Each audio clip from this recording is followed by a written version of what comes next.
welcome to the third of the Born to Play book groups. They've been a huge success so far, and I'm looking forward to this one. We've got two speakers tonight, John McKendrick and Jenny Wood, who both wrote chapters for the book. And we're going to start by having a short presentation from each of those, and then hopefully open it up and people can have a chat about it and ask questions and carry on from there. So we're starting with Jenny. Dr. Jenny Wood, who started off as a town planner and then did a PhD in children's rights, which is a good combination, I think, and is a founder of A Place in Childhood, which is an organisation which involves young people in designing and creating better places and practices around play. So I'll hand over to you, Jenny. Do you want to do any sharing of PowerPoints or anything? Yes, I'm going to share a PowerPoint if Oh, that's good on you. I okay. hope you can do So, it. okay, hopefully, can you see that? Yep, brilliant. Perfect. Excellent. Great. So yes, it's really good to be with you all this evening to speak a little bit about the work that we've been doing at APIC, particularly around, as you'll see, state-sanctioned antisocial behaviour against teenagers, which I was really delighted to speak about in Play is the Way as one of my chapters, or my only chapter, apologies. But yeah, as Sue was kind of already given a bit of an introduction to A Place in Childhood, but this is really where a lot of the insights around working with children and young people have come in my work, and just kind of for general interest, perhaps kind of my journey to learning about play and working with play is maybe a little bit unusual because I did originally come from the side of looking at town planning, but really I've kind of always loved children. I've always loved exploring, and I really found when I was young that I had a little sister who was about 8 years younger, and it was one of my biggest joys to just play with her all the time, and that was a big way that I think I dealt with a lot of my stress through school. And when sort of difficult things would happen, I could always kind of retreat to play and imagination. So it really felt like quite a natural progression for me. I think if I hadn't have trained to be a town planner, I would have become a primary school teacher, but I soon realized that I'm far too introverted to deal with the craziness and the overwhelm of schools day in, day out. Um, and a key reason that I wanted to kind of become a planner was to make spaces better for people. But I think through sort of studying planning, I started to find it really sinister that actually we never learn about children and young people. And sort of going through cities and towns and things, you rarely see children and young people unaccompanied. That just started to really sound very strange to me. And I was also learning about children's rights through some volunteering that I was doing. So when I learned about children's rights and I learned that they'd been ratified in the UK in 1991, I actually couldn't believe at the age that I was that they'd existed my entire life, but I had no idea about them. So that really started kind of a full-blown journey into looking at children and planning. And so that's where I really went and I did my PhD. And then from the PhD, where I really got stuck into children's play and children's participation and kind of the link between them, how they sort of have to go together, I just really wanted to be doing something more practical in the world and trying to bring this actually squarely into practice and into planning and into a lot of our place-based approaches that we have in Scotland. So working with various colleagues, that's kind of how APIC came to be. And what we do is just work with children and young people, or those that work with children and young people, to really try and bring their views to the fore. And what we like to talk about is trying to change the systems around the child so that they meet children's needs rather than trying to change children to meet the systems we already have, which is a bit of our default approach.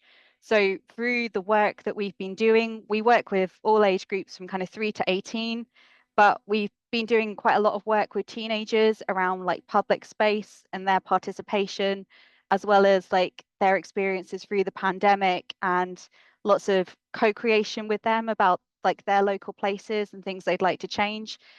And through this, it really started to occur to me that there's a huge amount of talk about antisocial behavior. And that's where a lot of the interest in learning about teenagers and what they needed from public space was really coming from. So a lot of kind of people we were talking to really wanted to understand, how do we engage young people better, but also how do we have better conversations with communities where it's not just all about antisocial behavior and exclusion of young people. And through that, we've done projects such as Teenagers and Public Space, where a lot of the insights for this came from. But it really just, the more we delved into it and the more we started speaking to young people, the more it really felt like there's a huge amount of antisocial behaviour that is being committed by the state against young people that really doesn't get acknowledged. So that's kind of what I wanted to focus on in this chapter. So I think all of you probably know that the irrepressible need to play is the same in teenagers as well as it is in younger children. It just sometimes looks different. They might call it hanging out, or they might refer to specific activities rather than saying that they're going off to play, but they absolutely are. But it's often kind of involving exploration, socializing, and often risk taking. And that's where it can be a little bit misunderstood, but also a little bit more kind of quiet and unseen by a lot of young people. But the environment of children and teenagers really plays a vital role in enabling or disabling this right. And unfortunately, for kind of too many of our teenagers, actually, our environments are really disabling them from what we find. So there's a bit of a double standard about play perceptions. So, we know already that children playing, like younger children, that can still be seen as like in not as positive light as we want. But most children kind of in that middle childhood kind of age category are still seen as kind of cute and allowed to play, and we still do want them to play in certain areas. But often for teenagers, we actually act like we don't want them to play anywhere and we don't even want to see them.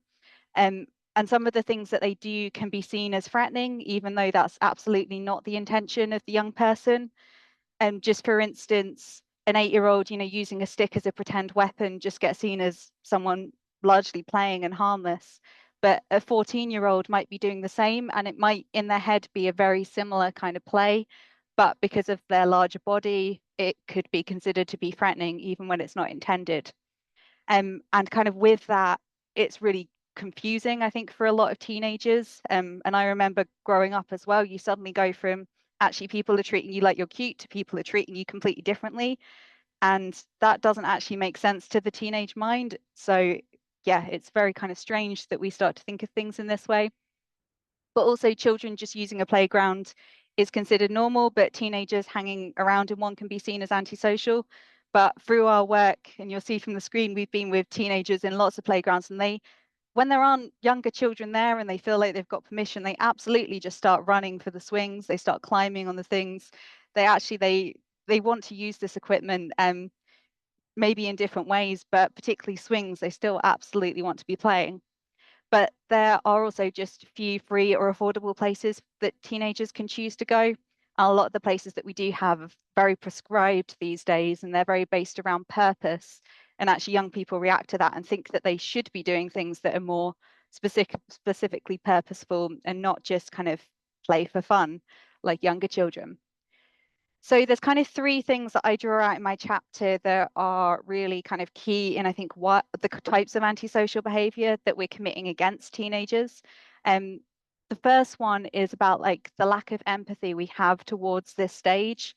So we don't really, as a society, acknowledge what adolescence is really like.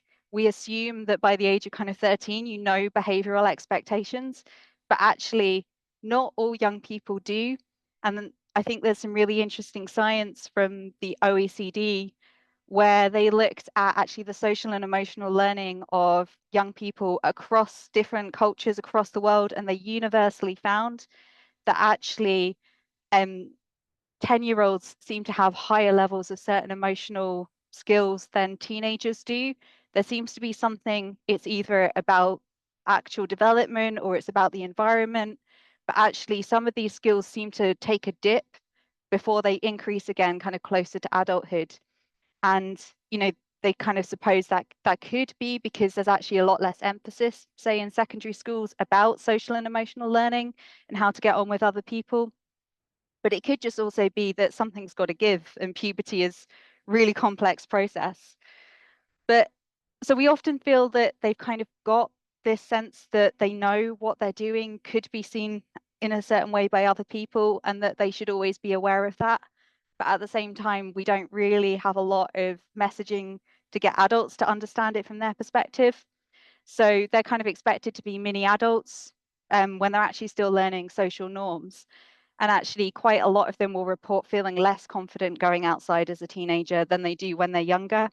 I think it's also just that strange thing. I think, for this is obviously there's a lot more nuance in this, but I think also a lot of girls find it very strange to suddenly go from being seen as cute to maybe seeing in some kind of sexual lens that you have no control over.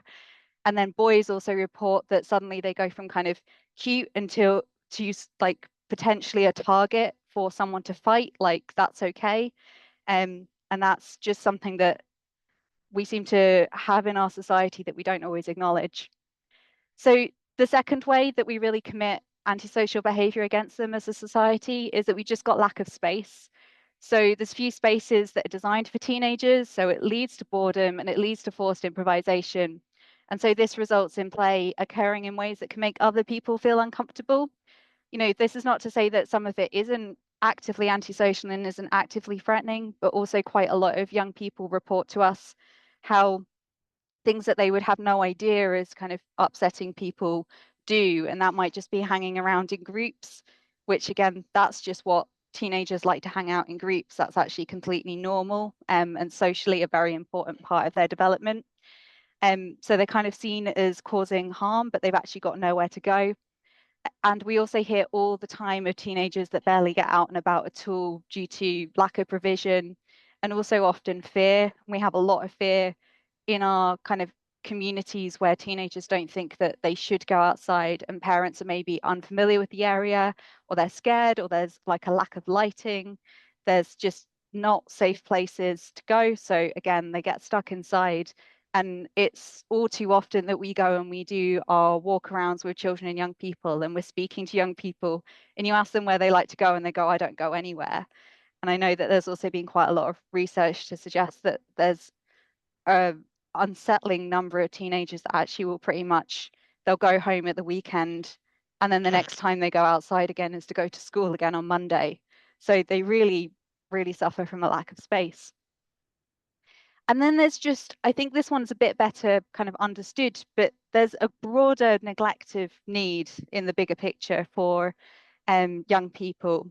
So there's kind of been systemic funding cuts for, since at least 2010 that have just reduced a lot of opportunities for young people. Youth services, parks, and community programs have been scaled back. And so there's not a lot of these structured informal spaces for teenagers, and there's not a lot of those opportunities for teenagers to find like another trusted adult out with their family or their family's friends, which can be, just that can give them a lack of role models. It can give them a lack of places to feel safe and to go, and it can also make them more vulnerable to a wide range of, other effects in society, like abuse or causing abuse or criminality. There's also just poor lighting and maintenance, which is one of the biggest concerns teenagers raise to us, and one of the key reasons that they feel that they're not safe. And there's increasing amounts of kind of litter, broken glass. There's not always bins. There's not always benches. Young people say that when a place feels neglected, they feel like it's completely unsafe for them to go. And that's often when it will get taken over by people that are kind of more actively trying to be antisocial. I think it's also worth noting that teenagers have been very clear to us as well that whilst adults get scared of antisocial behavior by teenagers, it's actually teenagers themselves that are most likely to be targeted by other teenagers being antisocial. So actually, they're the biggest kind of victims of this too. And then, of course, there's just the mental health crises that we have amongst children and young people. And we don't have mental health services that can live up to that challenge. They're constantly overstretched, and also young people are often telling us that a lot of what they need is kind of just that community connection. It's opportunity to socialize, be in the same room as each other, have those positive interactions with others. So whilst kind of counseling and psychology has a role, that's actually only a small part of really looking after our mental health, and young people often tell us about that, but still the main focus is on kind of getting them one-to-one support.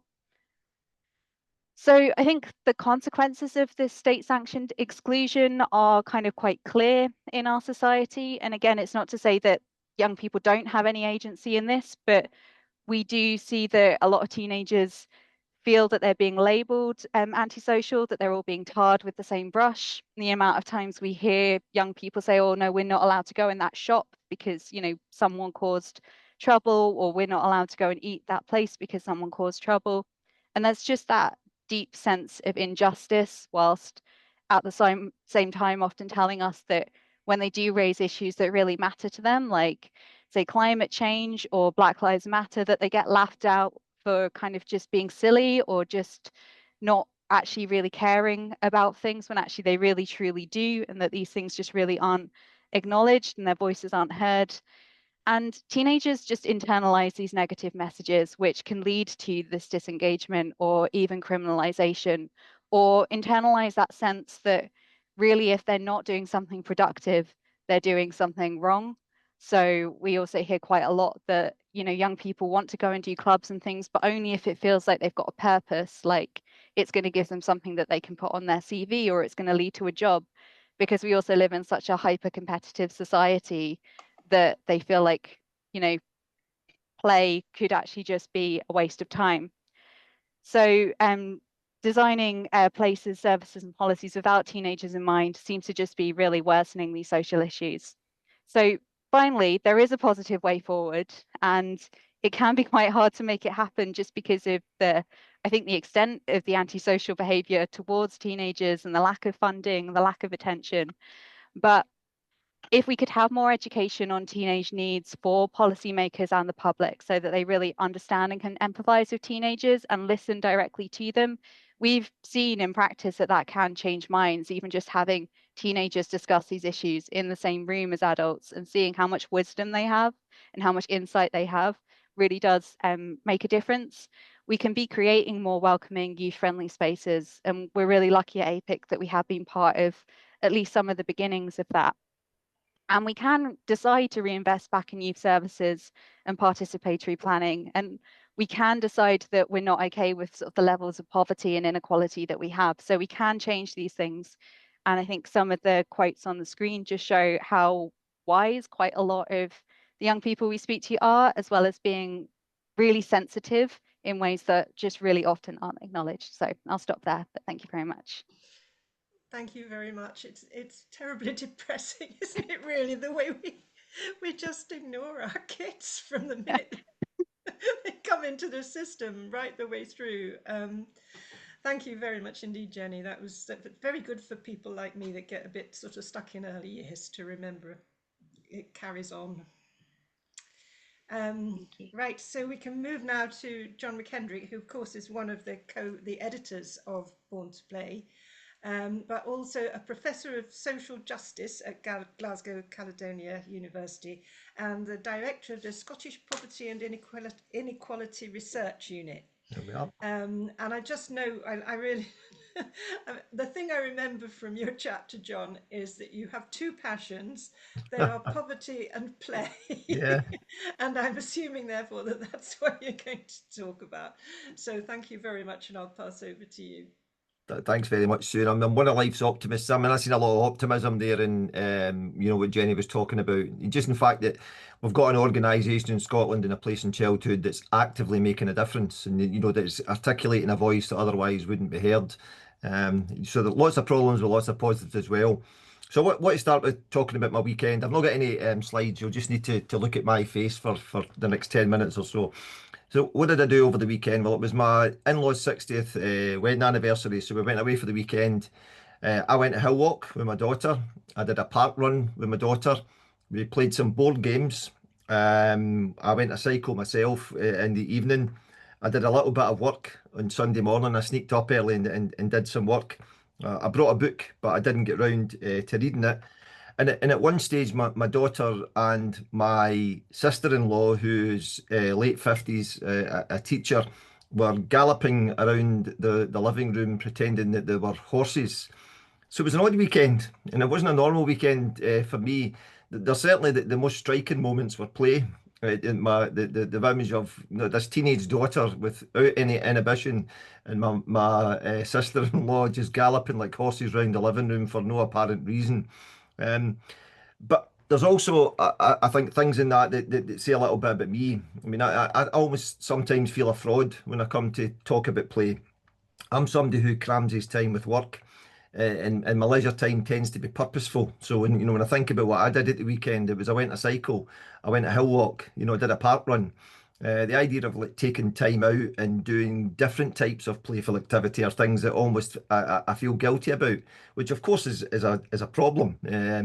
I think at least when I talk about play, it gives me a sense of perspective and what my life should be, and also allows me to, I think, to be a hypocrite. And then very often what I advocate is absolutely not what I do myself in terms of my 9 to 5. I say in the chapter how I stumbled into play, and I think that's the best way to describe it. My academic background is as a geographer, and it was a social geographer to begin with.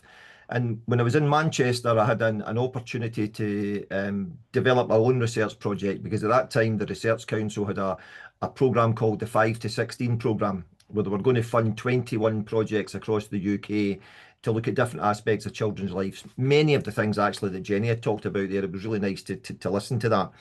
And I came up with this project called the Business of Children's Play, because at that time, as a young parent, as I was, I became acutely aware then of a growing opportunity, trend, problem, that parents were paying for play. There was a rise of commercial play centres.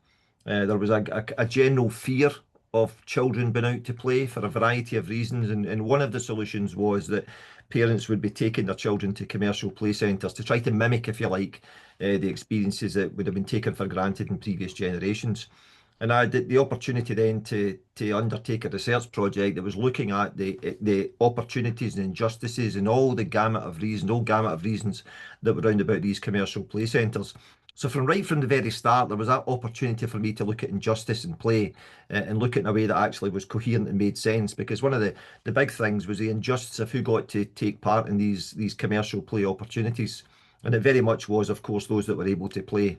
There were lots of exclusions, sometimes related to disability, but very often based in socio-economic circumstance.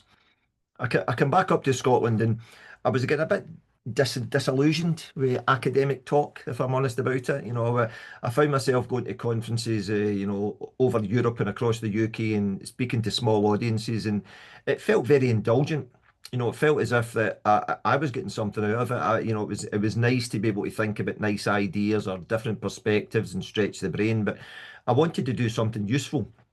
And the kind of utility I found actually was from talking to the play sector, because there was an interest in the play sector in England at the time, in the research that I was doing. They were interested in the problems that were generated by commercial centres, and very keen to talk and compare and contrast with the types of plays that quite rightly were being promoted by the play sector down south.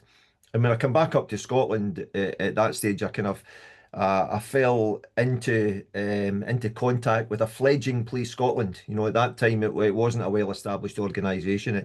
It didn't have the political purpose or indeed clout that it has today. It was trying to find its feet.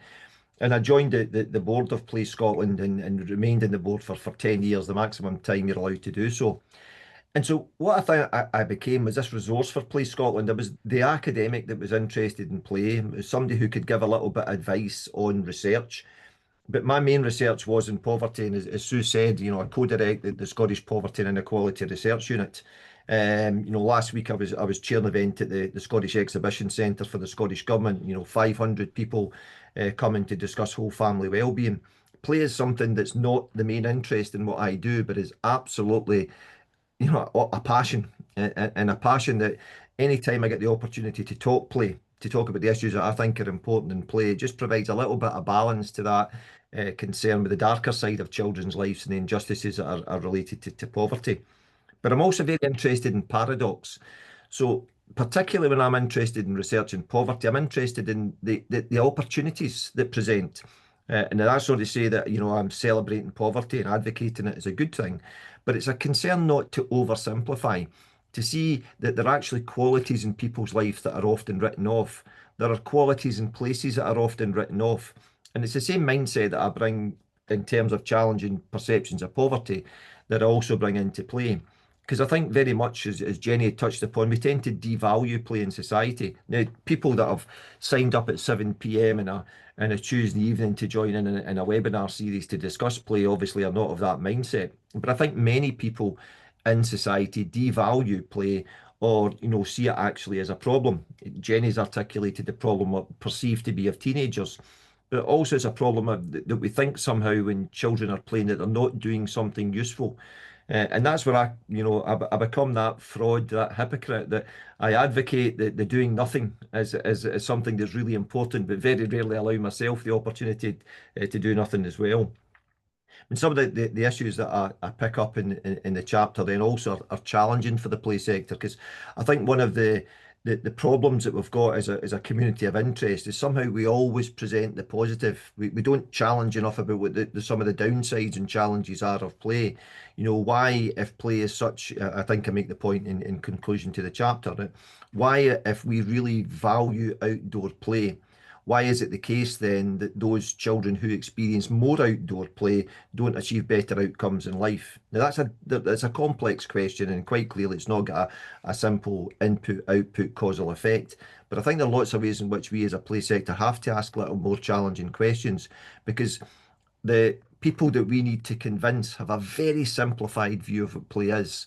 They value it, like myself. When I go along at the weekend there and I see my daughter and my sister-in-law dancing about like horses in the living room, and it brings a smile to my face and adds something to the weekend.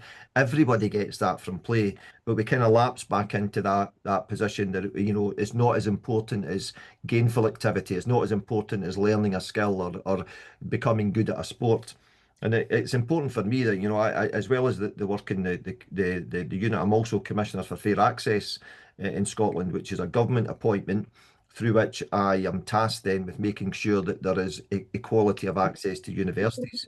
But I'm acutely aware in doing that, in promoting fair access to universities, so I'm fighting with somebody that's got thank you. I'm acutely aware then, in trying to promote what's a really worthwhile goal, and I think is a good thing for society, that there are also downsides and risks. That what we do for teenagers in the mid to late years of their teens is we turn them into little exam factories, and we turn them into human beings whose purpose is to get to the next stage and not to enjoy the stage they're at. So I think my whole working life is a whole set of balances, checks and paradoxes and, hypocritical moments where I'm trying to juggle these interests of poverty and play.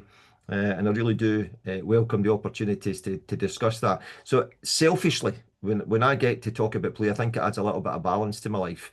I think it's good for me to be talking about play, even if I don't actually engage in enough play myself. And it was an absolute pleasure to be asked by Tam to co-edit that volume. They were lovely. They were lovely to edit. They were highly personal as well as very powerfully political. And it's certainly a volume that I'm really proud of that we pulled together. I'm really happy to discuss anything relating to the chapter or the broader book tonight. Thanks very much, Sue. Thank you very much indeed, John. I totally agree with you about the exam factories, and our concern is that they're being turned into exam factories when they're 4 or 5 by being expected to do literacy and numeracy tests at that point. It's absolutely insane. I've enjoyed both of those very much indeed. Thank you very much indeed. We've had a couple of things put into the chat, and can I bring Teresa in, because I think a point she's made, Teresa Casey, Teresa, can you show yourself? We met earlier on today at the we did. Hi. AGM. That's right. But Teresa just was talking, relating to John's thing about pay to play, and I think it's a really interesting and important point. Yeah. Thanks for both of the presentations. It was really lovely to hear you both. It just occurred to me as you were speaking, John, about the pay for play element that we've started to really see, I think, worldwide, people having to pay for play in safe indoor environments or protected environments, or even sort of weird dome things, because the environment isn't hospitable anymore, or there's not enough clean air for children to breathe in cities and so forth. And I just think that's another sort of level of inequality that we really need to sort of think about and be aware of, that our wider and the environment, as in the climate, is also already impacting play for children worldwide. And the big inequality is that some of us can escape it and some of us can't really. So it was just an observation really that came to mind, John, in listening to what you were saying. Yeah, very much so, Teresa. And I think that the point you make there, that broader point, is also emphasises the value of Jenny's working with A Place in Childhood's about. It's like trying to think about what communities are in the round. I think very often what we do is we silo ourselves. We become the play expert, the poverty expert, the education expert, without thinking about how all these interconnect. And what you're talking about interconnect is the environments we live in. It's interesting when New Labour come in, and I'm not being partly political here, but when New Labour come in and desire to eradicate child poverty in the early 1990s with the Blair and Brown government, they did it in a way that actually child poverty was used in order to tackle poverty in general. And it might be that that's the way that we can progress with regard to playing environments. So we might emphasise, flipping it almost actually, that in order to get better environments, we need children's play to be something that's much more prevalent and much more part of our everyday experience, i.e. the benefit of children's play is not actually just for the children, it's everybody's benefit. We create those environments in which children's play happens to thrive, are environments in which everybody thrives. And of course, we're better able then, I think, to tackle these injustices of who gets access to it. If it becomes a principle, then that people should have the ability to play on their doorstep. And what we must do is create the lived environments that allow that to happen, rather than, as sometimes happens with local governments, they think about, let's create the big super playground in the centre of the town that everybody must travel to because they think it's efficient in terms of resources. There's a whole different mindset shift that we need. That those bigger issues about the environments they create and the nature of society, they're directly relevant to play. And again, play might be a tool. It might be the tool that allows us to try and make some changes. I don't know what Jenny thinks about that, but I certainly see the type of work that Jenny does is really important for that reason, not just about play, but the wider benefits that everybody gets from creating better environments. Jenny? Thanks, Teresa. Yeah, Got thanks, any John, points and to make? thanks for the point, Teresa. I mean, I'd completely agree, and it just makes me think quite a lot of when we're co-creating these neighbourhood plans with children and young people.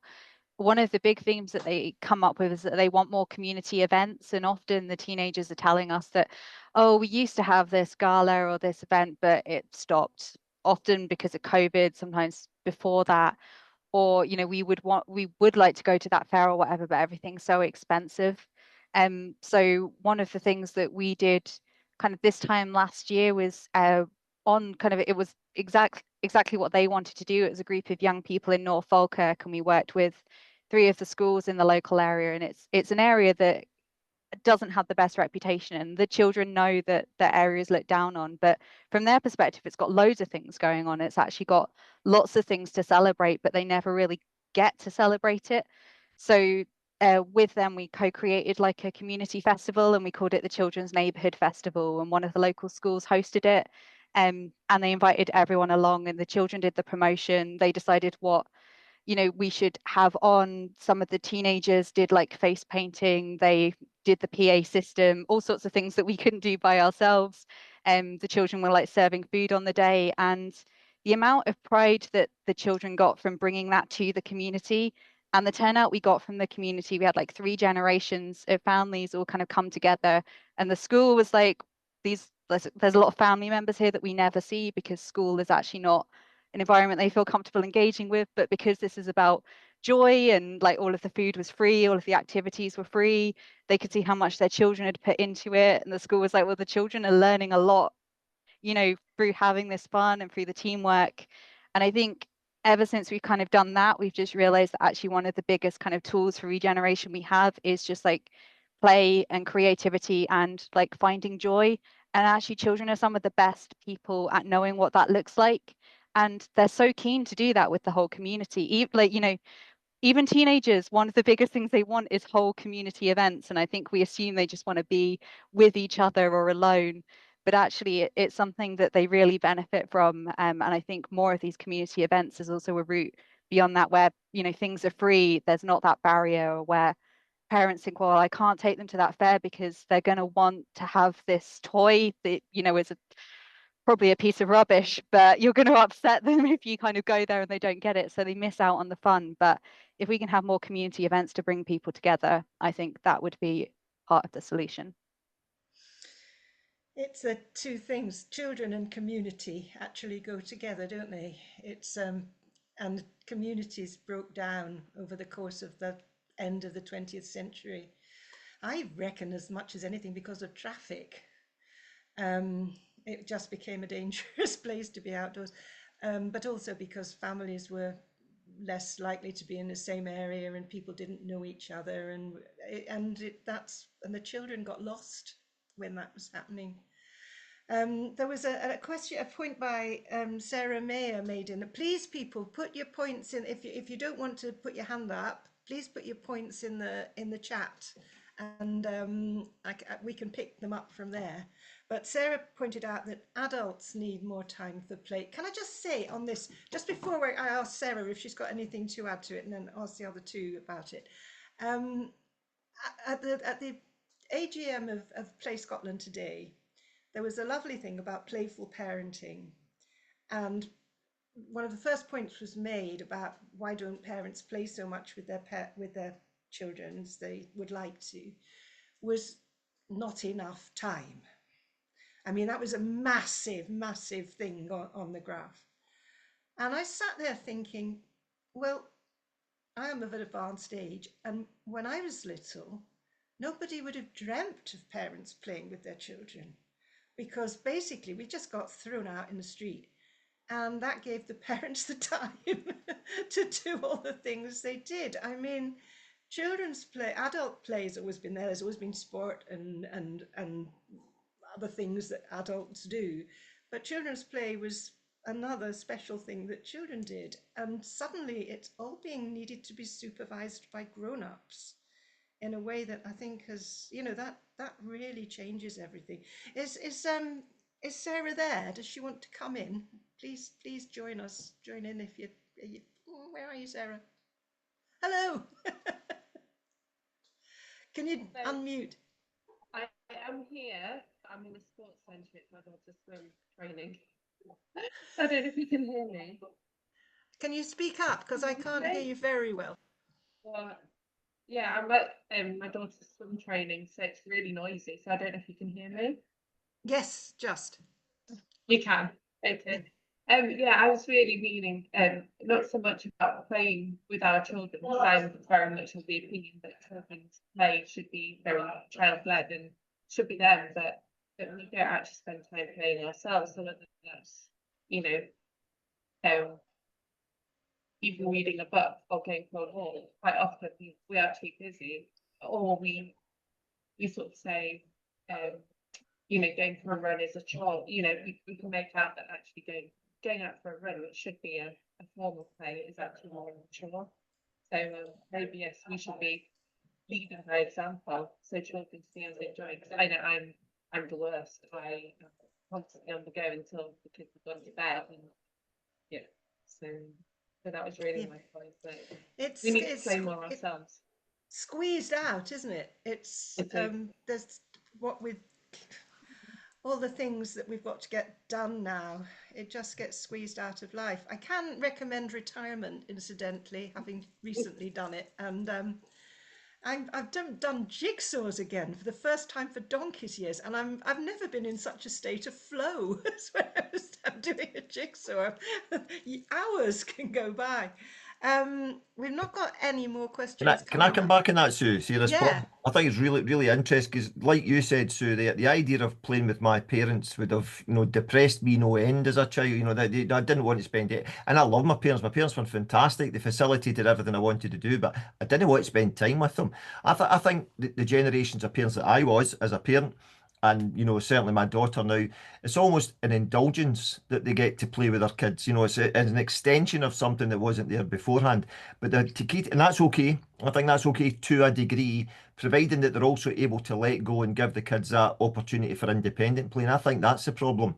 There's nothing wrong with, I think, having a rich experience with your kid, where you're supportive, you're part of their childhood, you do daft things. As Sarah says, they see you being playful. I think it's great. But to me, that there's something else beyond that we've lost, and that's the ability to say, right, you can have your own time. You can do something without us. Parents sometimes feel that the only way to be a good parent is to be a completely and totally absorbed 100% all of the time parents. And that creates some of the pressures for parents as well. And on children.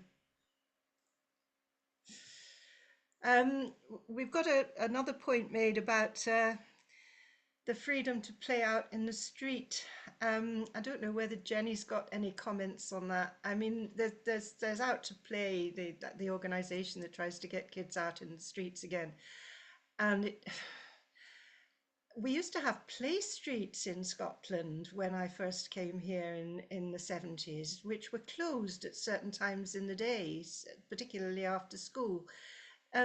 Jenny, have you got any points to make about getting kids in general, not just the older kids, but from an early age, just out within their communities, which can bring back the whole business of community as well? Yeah, I mean, I think the solution is just kind of what you said, it's the play streets. It's having kind of places that are shut at certain times, and you know, there are movements to do that more recently. But they do tend to be quite isolated to specific places. They do tend to be run in middle class neighborhoods, which is fine, but it just means that not everyone gets kind of that opportunity. Though I think there is also a bit of, I think in some neighborhoods, children do get more freedom to go out and about, but actually the environment isn't very rich. And then in some areas, the environment is richer, but children are still kept indoors because of kind of parental fear. And I think from work that we did around like how we can enable active travel for children and young people, one of the key things that we found is that so many parents are so unfamiliar with their own surroundings because they don't go out into them very much. They like if they drive to most places, they actually don't really know their streets and they don't really know the people that live in those streets. So even though there might be safety and there might be community to kind of be found, their lack of familiarity means that they're not going to let their children out into the unknown. But one of the best interventions is to actually get adults out and about walking or out and about cycling so that they have less of that fear and they actually understand how their place connects and they don't just see kind of the unknown and they don't just see the danger, they see potential safety and they see opportunity for their children. So yeah, I think there's obviously also we could do so much to reduce traffic. Yeah, we could do so much around that, and yet car use is continuing to rise. But we absolutely should do stuff about that. But I think a big part of it is just adults not really knowing their environments. And I think often the children actually know their environments better than the adults do, but they're restricted from going out into them. Yes, Michelle, I've just recognised that Michelle's got a hand up there, and I'd like to bring you in if you can. Can you unmute Michelle? Yep, hi. Yeah, just want to introduce myself. I'm Michelle Ritchie, that I'm doing a PhD on adolescent play at Queen Margaret University. That John's actually my external supervisor. And I've also worked at Spirou. Yeah, so a lot of the points tonight have really resonated with my research. That one of the main aims of my research is to understand how adolescents conceptualize play, that what play means for them. So I'm hoping to start my field work early next year in a secondary school setting, and the plan is for young people to be co-researchers to help design and carry out my project. So looking forward to what insights that we'll find there. Because like Jenny was saying, obviously there seems to be a lot of barriers at the moment. That my background is as a secondary school teacher, so I'm probably coming from a place where maybe I was a little bit cynical about play for older children.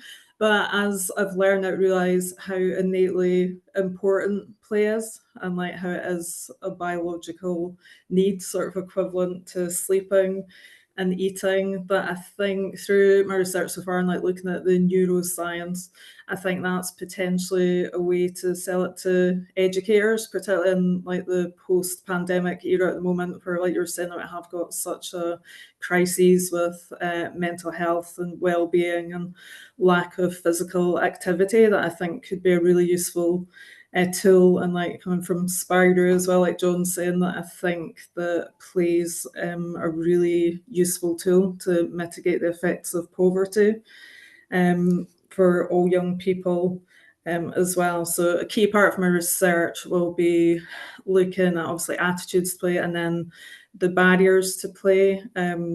So initially, I've done research on curriculum for excellence in the past as well, and like you were alluding to about schools becoming sort of exam factories, like you're saying, it seems to be younger and younger, like even from course choices, that young people are being put on certain trajectories to prepare them for work, and that play is increasingly seen as frivolous. Like in terms of access to the secondary school as well, it's very notable that the head teacher didn't want me to use older children because obviously they were on their certificated courses. So they were sort of out of bounds. So the age of the children's a wee bit younger than I would have liked, but I guess it is demonstrating that sort of attitude about play posing a risk to attainment, whereas obviously the emerging findings are that like play can boost attainment, especially for older children as well. Another thing as well is that I'm part of Dundee's Play Forum, but the partner in my PhD is Scrap Antics. So obviously they do a lot of play in schools. I'm part of Dundee's Play Forum, that we just ran an event similar to one that Jenny was talking about, the Hilltown Play Parade. So we ran 8 free workshops for children throughout the city. It was free for the families, and then at the end we had free food as well. So it was such an amazing community event, like really heartwarming. The initial feedback we've had was how it really transformed that area of the town.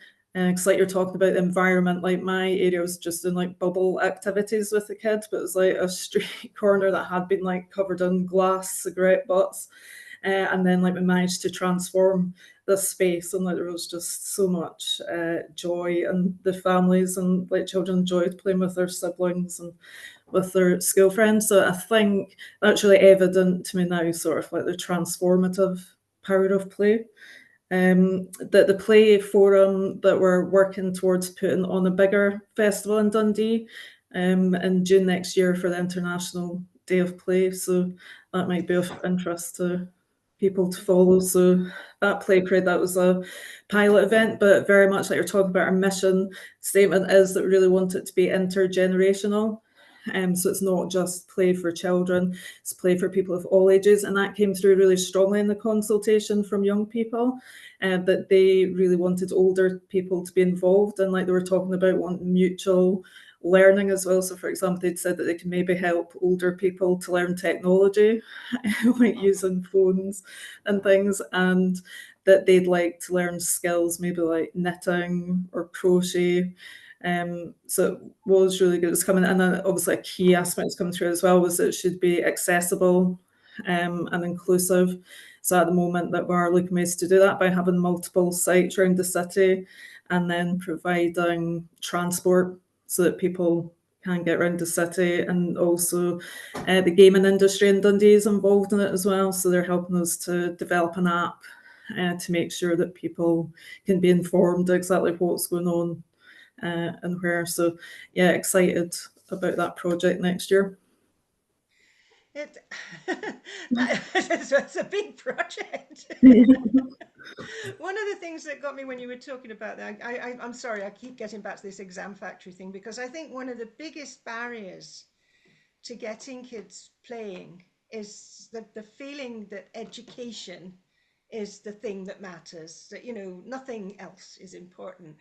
And we're talking this afternoon at the Play Scotland thing, and we're discussing child development and how, as far as education is concerned, all they're interested in is cognitive development. That's it.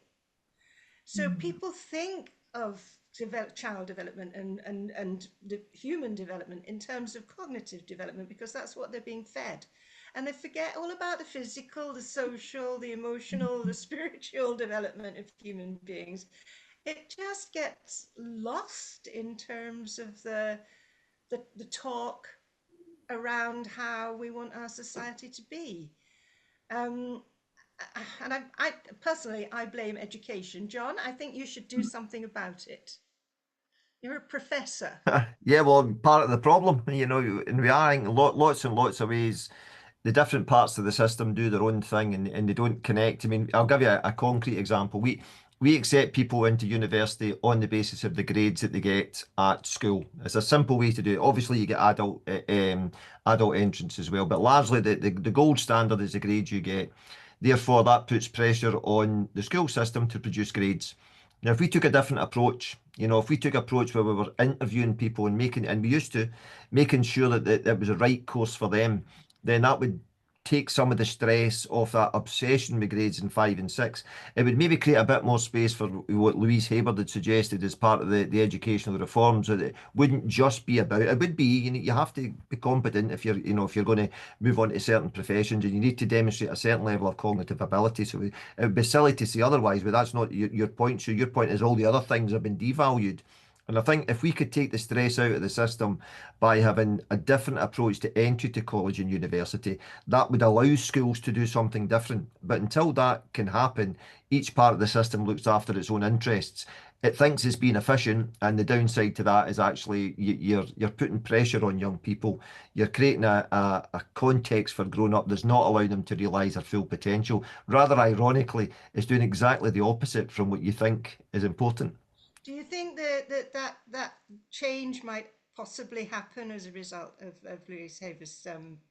I don't think there's enough belief in the Hayward report, and I think that's probably because the people that have been asked to comment on it are teachers, and I've not been negative. I mean, I've got great respect for teachers, but they have a particular mindset about what the purpose of education is, and and certainly they're wrapped up in the system as it currently is. I think it needs a much more broader debate about what type of childhood we need to create, what type of skills society needs. There is a ministerial group in skills that I sit on as well, but I still get the feeling it's within that. It's about how to make the current system better, rather than to rethink whether the current system is the right one or whether there are better ways to do it.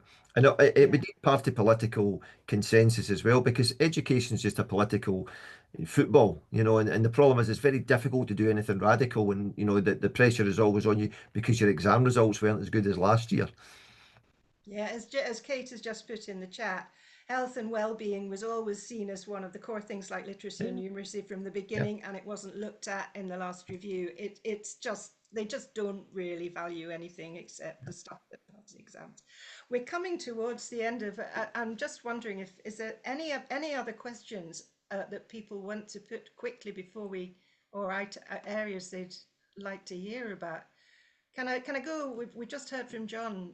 Jenny, have you got any further things you'd like to sort of mutter as a result of the conversation over the hour?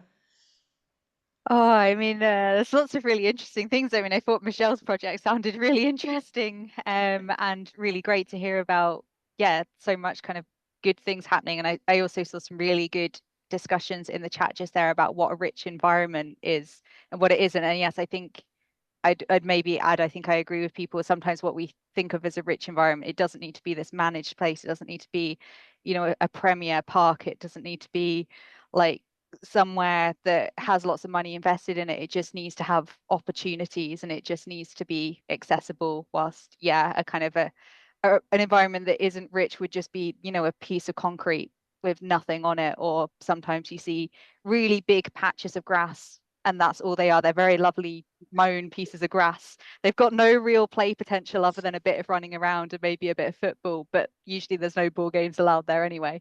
So I think, that's maybe a little response to some of the comments I saw. Yeah, I sometimes look at all these sort of lawns outside big public buildings and think, just give them back to the children, let them get overgrown and turn them into places to play. Thank you very much, everybody. John, could you just mention what's happening next time and when it is? Yep, so next time around we'll be hearing from Matluba Khan, who's based in Cardiff, but did some work looking at asking the young people of 3 different neighbourhoods in Cardiff about what they wanted from their neighbourhoods, a connection, if you like, from what we heard from Jenny and also from Teresa Casey as well, who obviously came on and asked some questions, and I'm sure is well known to everybody. And that's the 28th of October. So we're back on the 28th of October with Matluba Khan and Teresa Casey. And that's, unless anybody has got anything else vital that they want to bring up, which I'm very happy to hear in the last 2 minutes. That's been the 3rd Born to Play Book Club, and another hit, I would say. Thank you very Great. much, both speakers and everybody that's come along, and especially people who put things in the chat. Thank you, everybody, and we'll see you on the 28th of October, all being well.